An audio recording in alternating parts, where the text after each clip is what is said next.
The rain comes in sideways off Lake Superior, turning the water beyond the terrace into something cold and indifferent. Inside the second-floor bedroom, a satin pillow is pressed down slowly, deliberately, over the face of an 83-year-old woman who lost half her body to a stroke 13 years ago. The night nurse is already silent at the bottom of the grand staircase, brought down by a brass candlestick in the dark. Persian runners soaked through. The house built to outlast dynasties suddenly feels like a sealed box. The billiard room window had been broken outward. Not inward, a small detail, but the kind that whispers whoever did this knew the floor plan. This is June 27, 1977. Duluth, Minnesota. 2 lives extinguished in a single night inside one of the most exquisite homes in the American Midwest. The motive, $8 million in inheritance, closer to $40 million today, locked inside trusts, unreachable until the heiress took her final breath. The suspects, her own adopted daughter and son-in-law, cornered by debt and desperation. When a fortune grows large enough, it stops being a gift. It becomes a test, and not everyone passes. Chester Congdon did not begin with money. Born 1853 in Rochester, New York, the son of a Methodist minister, he worked his way through Syracuse University, on modest means met Clara there, and waited a full decade before proposing, not for lack of feeling, but because a young lawyer's salary barely covered his own rent, let alone a life together. He moved to Minnesota in 1879, small practice in St. Paul, a stint in the district attorney's office. Quiet years, unremarkable to anyone watching. Then came 1892. That was the year he partnered with William Bilson in a Duluth that was beginning to hum with something electric. The Mesabi Iron Range had been discovered 2 years prior, hematite, or sitting shallow in the earth, vast deposits ready to feed America's steel appetite for generations. Most investors shrugged. Andrew Carnegie famously dismissed early samples as dirt. But Henry Oliver looked at the same range and saw something entirely different. He needed a sharp local attorney. Bilson was away. Chester stepped forward. They were well matched, both Republicans, both pragmatic, both patient. Chester became Oliver Mining's Minnesota agent, negotiating leases, acquiring land, accumulating commissions and stock with the quiet discipline of a man who never forgot where he started. What separated Chester from the speculators flooding into Duluth during those years was not boldness, it was precision. He read contracts the way other men read scripture. He understood that the real money in a mining boom rarely belonged to the man who swung the first pick. It belonged to the man who held the paper.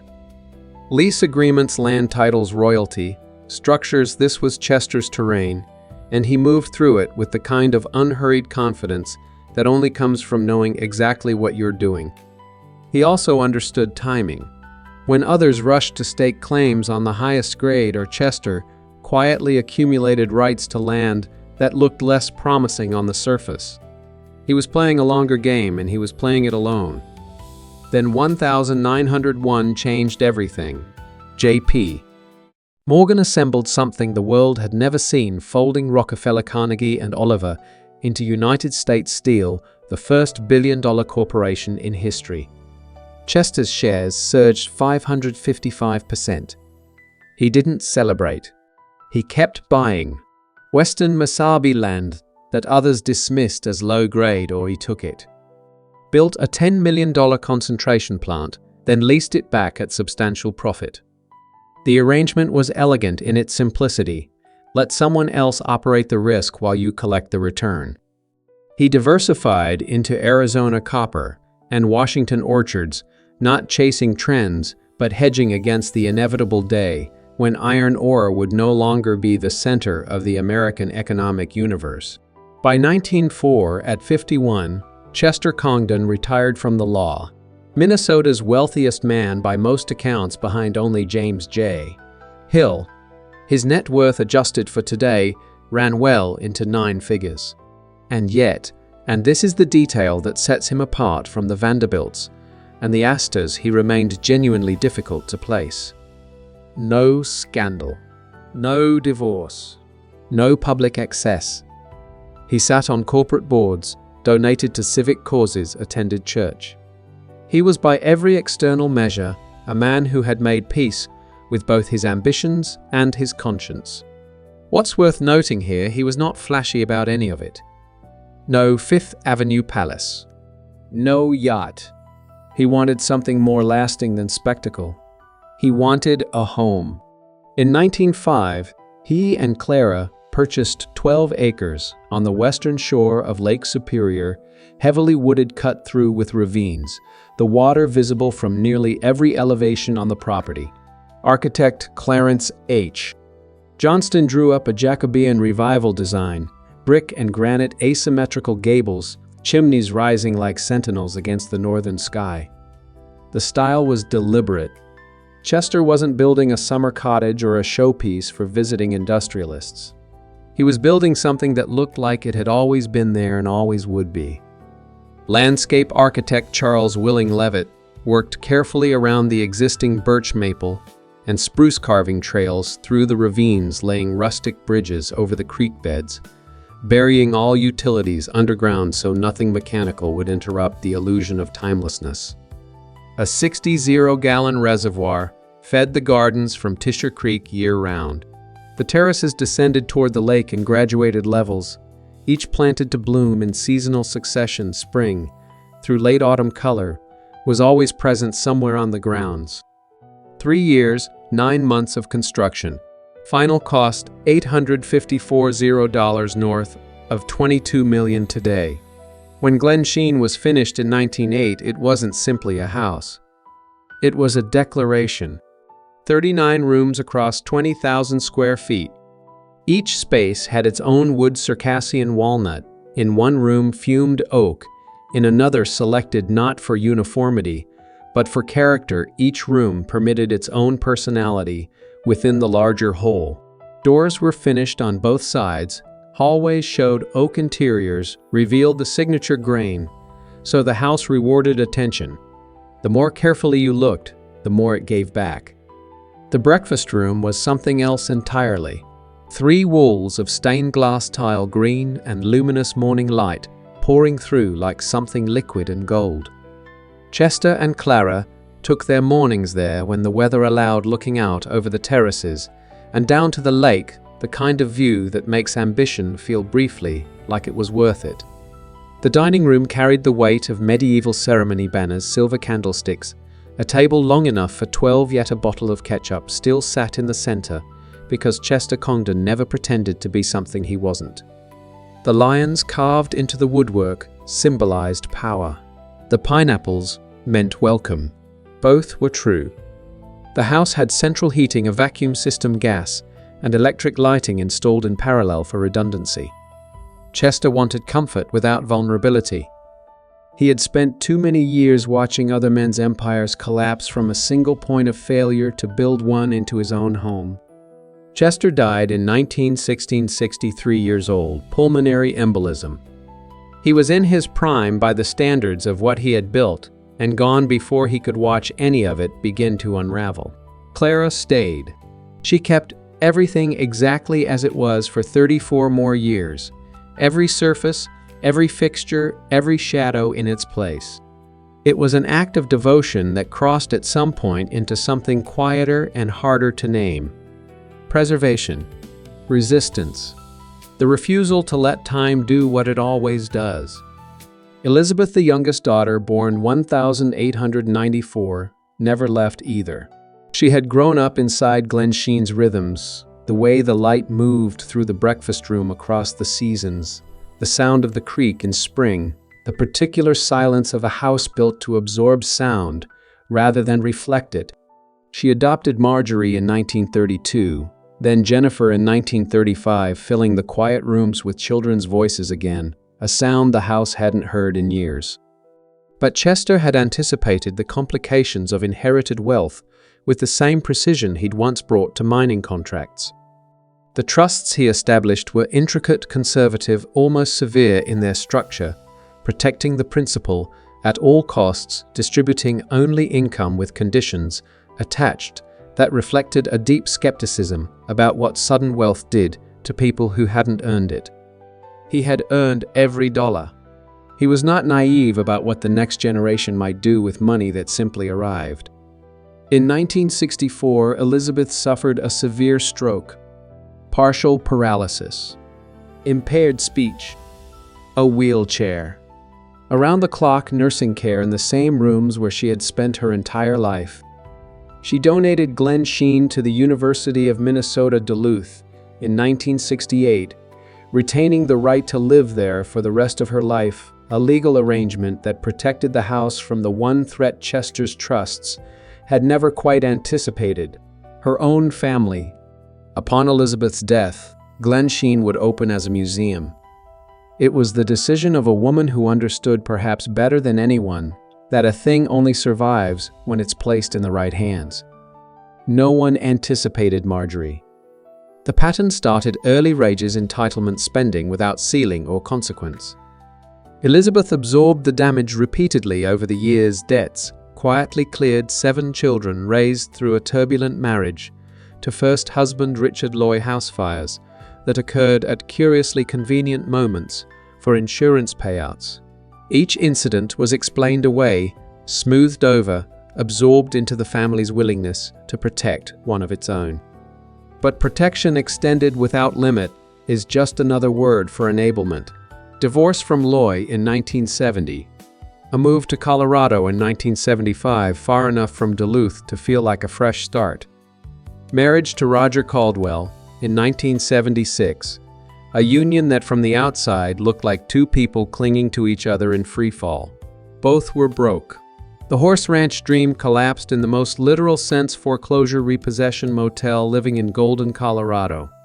Trust income of $22,000 a year dissolved faster than it arrived, swallowed by a lifestyle that had never learned the relationship between income and expenditure. The trustees, watching the pattern repeat itself across years, eventually cut her off entirely. Here is where the story shifts from tragedy to something colder. In March 1977, the Colorado Bureau of Investigation issued a formal warning to the Glensheen trustees Marjorie had been making inquiries. The kind of inquiries that don't get made unless someone has already decided on an outcome and is simply working backward to find the method. Security around the estate was increased. Elizabeth, when told, refused to believe it. She had spent 50 years finding reasons not to believe the worst about her daughter. One more was not difficult. 3 days before the murders, Marjorie signed a power of attorney routing $2.5 million of anticipated inheritance directly to Roger. That same weekend, Roger disappeared. No travel records, no credit card trail, no explanation offered to anyone who asked. He resurfaced days later with bruising on his face. A horse kick, he said. No one pressed further. 6 years after his original conviction was overturned on procedural grounds, Roger Caldwell confessed. He had driven or hitched to Duluth under cover of a summer weekend when the city's attention was elsewhere. Entered through the billiard room window, which he had accessed from the exterior. Velma Piatila, the night nurse, encountered him in the darkness at the bottom of the grand staircase. The same staircase that had been photographed 1,000 times for architecture journals, the same carved wood that had welcomed guests for 60 years. She had no chance to raise the alarm. He continued upstairs to Elizabeth's room, where a woman who could no longer move or speak lay entirely at the mercy of whoever entered. He took the jewelry box items that would later be identified and traced. Left Velma's car at the Duluth airport to suggest a departure that hadn't happened. Flew home on cash and a name that wasn't his. In 1983, with the legal process exhausted and a deal available, Roger pleaded guilty to second-degree murder. Time already served 5 years was applied to the sentence. He was released. In 1988, he was found dead in his motel room in Bloomsburg, Pennsylvania. Wrists. No note. No explanation. Just the end of a story that had never made complete sense to anyone who followed it. Marjorie was acquitted in 1979. The defense was brilliant in its simplicity. She sat in court knitting throughout the proceedings, the complete image of a grieving daughter, absorbing an unimaginable loss with quiet dignity. The jury believed what they saw. The prosecution could not place her at the scene. She walked out. But the pattern did not stop. If anything, the acquittal seemed to clarify something for her, a confirmation that consequence was optional, that the space between intent and outcome could always be managed with the right performance.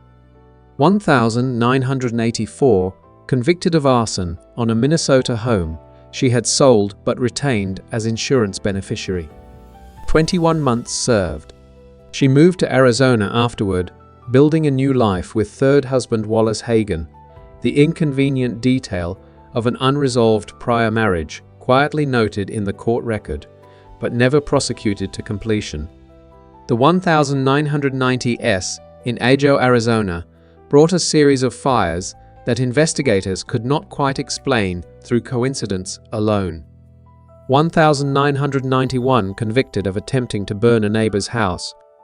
Then came guilty pleas on multiple storage yard arsons, committed for insurance fraud, 15 years sentenced, 11 served. The numbers accumulated with a kind of grim consistency, as though a single destructive impulse had simply found different addresses. Hagen died in 1992 under circumstances that generated serious questions. Overdose. A claimed mutual agreement to end their lives together. Only Hagen died. Murder charges were formally raised and then dropped when the evidence already compromised couldn't sustain a conviction. The 2000s brought forgery theft fraud. A 2007 detention for withdrawing funds from a friend's account without authorization. Health declining through it all, but the behavior continuing in diminishing form, as though the habit of transgression had outlasted the capacity for it. There were still sightings of her in her later years, walking a small dog through an Arizona neighborhood in her 80s, as though the decades of courtrooms and headlines and institutions had simply been weather passing through, and now the sun was out again. Glensheen receives 90,000 out-of-area visitors annually in a normal year. 95% of the original furnishings remain in place: the silver candlesticks on the dining room table, the green tile walls of the breakfast room, the Circassian walnut that Chester chose for a room where no one living today ever sat with him. The terraces still descend toward the lake in their careful sequence. The morning light still enters the stained glass the way it did in 1908. Tour guides recount the events of June 1977 without embellishment, the facts, the names, the outcome, and then move on to architecture, to craftsmanship, to the vision of a man who built with the specific intention of being remembered well. Most visitors come for the crime. Most leave thinking about something larger. Here is what's worth sitting with at the end of all of it. Chester was right about the house. He was wrong about the bloodline. The multi-generational legacy he structured so carefully, the trusts, the conditions, the conservatism baked into every financial arrangement, fractured along exactly the lines he had tried to prevent. The fortunes scattered. The family dissolved into courtrooms and headlines and motels in states far from Duluth. Yet Glensheen still stands, and stands beautifully preserved, not by the heirs it was built for, but by an institution that proved more capable of the task than anyone named Congdon. Stone and wood outlast inheritance. That much Chester got right without meaning to. Wealth rarely sets people free. More often it amplifies what was already present: ambition, weakness, the particular hunger that learns to justify itself in the language of entitlement. Marjorie Caldwell didn't become dangerous because she inherited money. She became dangerous because she was denied it over and over, by a system designed by a man who understood that certain people should not hold certain things. He was right about that too. He just didn't anticipate that being right would cost two women their lives. The gardens at Glensheen bloom every spring. The lake rolls through its seasons.